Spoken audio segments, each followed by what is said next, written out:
Aujourd'hui, je suis productrice de podcasts dans l'éducation et la parentalité, avec notamment un podcast qui s'appelle Les adultes de demain. Tu es plus études longues ou études courtes?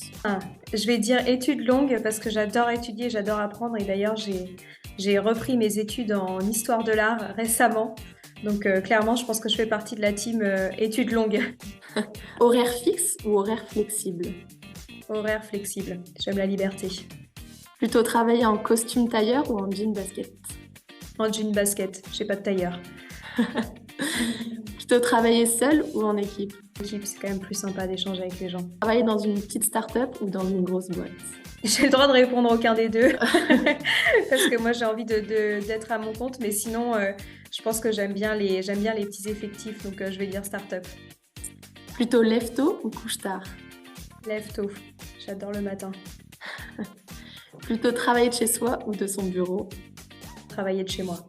Quelles sont pour toi les principales compétences à avoir pour faire ton métier?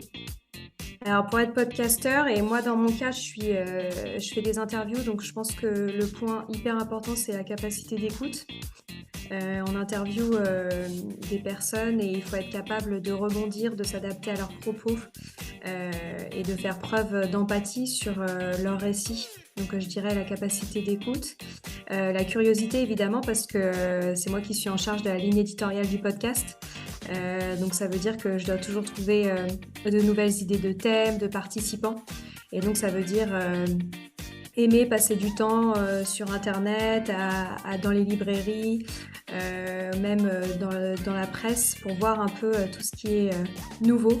Moi, dans mon cas, en termes d'éducation et de parentalité. Et enfin, je dirais l'organisation, puisque comme je suis à mon compte, j'ai personne qui me cadre, c'est moi qui me cadre toute seule.